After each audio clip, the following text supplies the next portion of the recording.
Today on Thrifty Whiskey, the guys will be doing a blind review of George Dickel Superior Recipe No. 12, or Dickel 12 for short. Dickel 12 is a Tennessee whiskey from the Cascade Hollow Distillery. This whiskey has a mash bill of 84% corn, 8% rye, and 8% malted barley. As a Tennessee whiskey, it is filtered through maple charcoal prior to entering a new charred oak barrel for aging. Dickel 12 comes in at 90 proof. We paid $20 for our bottle with the average retail price of $23. As always, your prices may vary. Enjoy. Thanks, Joyce. Now you know what we're drinking. We don't. We're going to pour and tell you what you think. It smells like a bourbon. How could you smell it already? Without picking it up, I'm smelling pineapple. You know, before he even uncapped, I was like, I want something that's pineapple-y. It's like you're reading my mind. I'm in your head, Eric. I want it to be pineapple-y. So... Where's choice in your head? There it is. It's pineapple-y. There's like a pineapple and syrup. Mm-hmm. Yeah. Canned. Yeah, canned. This would make, just on the nose. Only on the nose. We haven't done anything else. I've taken one whiff of it. Maybe 2 or 3 whiffs of it. This would make a great whiskey cake as opposed to a rum cake. I'm also getting vanilla. Vanilla and pineapple, which is a weird combination. I'm going to say fruit cake, not whiskey cake. That dreaded Christmas dessert. What I'm smelling in here is like straight up canned fruit cocktail. I'm getting the cherry, I'm getting the pear, I'm getting the pineapple pieces, I'm getting the juice. I'm getting pineapple bake, that thing that our friend Manili makes. Oh, yeah. With like the cinnamon dusting on top. I'm getting vanilla, pineapple, maybe a little bit of cherry. I'm going in for a sip. Ooh. That is nothing like what I expected it to be. Delightfully musty. There's like a brown sugar and a spice. Yeah, good fruit. I'm picking up 0 pineapple and 0 cherry and 0 vanilla. I'm getting a little bit of vanilla. I'm getting cherry vanilla. I'm not getting pineapple. On the finish, I'm getting pineapple.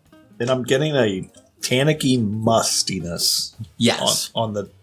And you're right, the pineapple does come back for the finish. It's exactly what you said. The finish is that fruit cocktail cup. I think you're right. It's the fruit cake. I'm still going with the whiskey cake. I mean, I'm still going to make whiskey cake sound like fruit, but I don't like fruit in my cake. I like fruit, period. Fruit ice cream, fruit drinks. I like fruity things. I'm not a big fruit person, actually. I just like things that smell and taste like fruit that aren't fruit. I like fruit yogurts. Don't give me any actual chunks of fruit. I'm very happy with this. On the finish with the water, I'm getting a dusty peanut, like a peanut powder. But overall, though, I think it doesn't change it a lot. No, I don't think it changes it a lot, which I appreciate. Mm-hmm. I'm getting like the peanut butter Halloween candies that they give out with the orange and black wrappers that nobody likes but me. The orange and black wrappers? I think they're called peanut butter kisses or something like that. I'm getting like Buddy bars, peanut butter, chocolate. Nutty Buddies from Little Debbie. Yeah.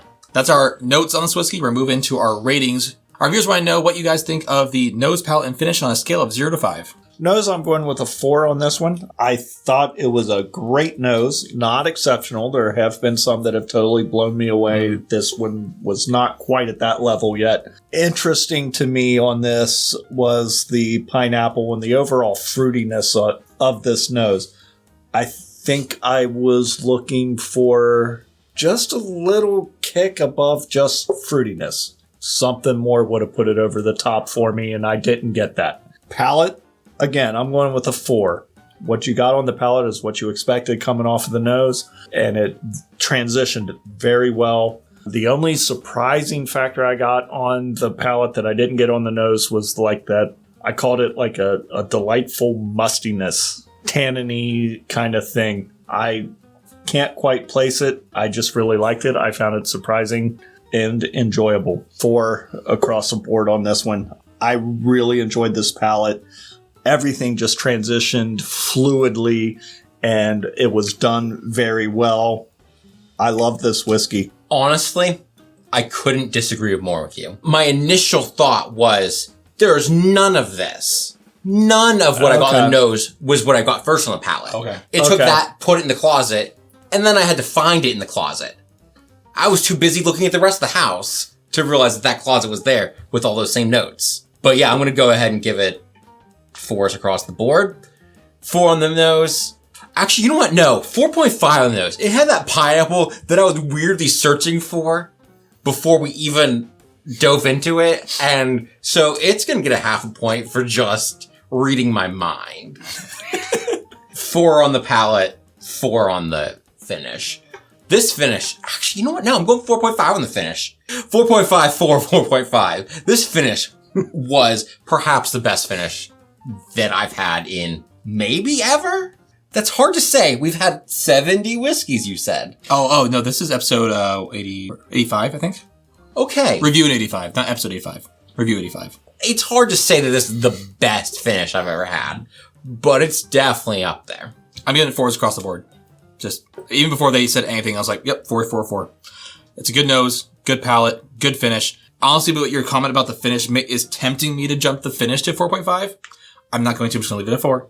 I think the finish does a really good job, especially compared to most whiskeys. I think there's actually like a solid, nice, lingering finish there that goes with the palate really well, the nose. Ugh. Yeah. This is just a really well-rounded whiskey. It's really well-rounded. Not just in like, oh, the flavor is really well-rounded, but like as in like just, there's no part of it that is disappointing and all of it feels above board. Not just on board, above board. That takes us into our guesses. What kind of whiskey do you think this is? What do you think the proof is? What do you think retail is? And how much would you be willing to pay for this bottle of whiskey? Eric is probably going to tell me I am definitely wrong on this one. I am going to go with an 82 proof Irish whiskey that retails for $28. I'd probably pay $26, $27. See, and Eric's going to go, this is an 84 proof Irish whiskey. You think it's okay? I thought you were going to say it's definitely not an Irish, but okay. I think this is an 84 proof Irish whiskey that retails at 27, and I would pay 27. Okay. So I am right on board with you. Okay. A little variance in our prices, but I think this is a 90 proof bourbon. No, I think this is 86 proof bourbon. I think retail's 25. I'd be willing to pay 28.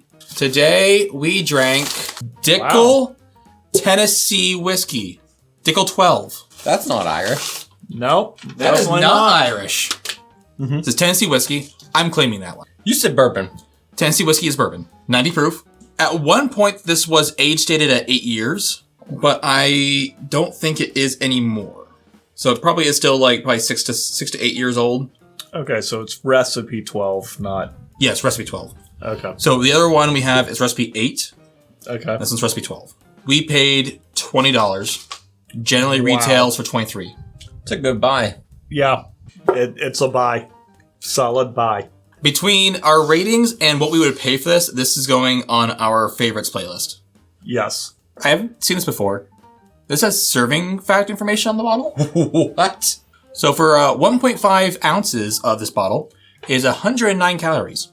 Wait, what? Why do they even have that? I don't know. People that are counting calories. There is approximately 17 servings in this bottle. There is per serving, which is 1.5 fluid ounces, 0.7 ounces of alcohol. Yeah, like it. It's got cork. Nice. So that's fake cork, which I prefer actually, I do prefer fake work. because it won't rot on me. That's what we think. Until next time, may the winds of fortune sail you. May you sail a gentle sea. May you always be the other guy who says, This drink's on me.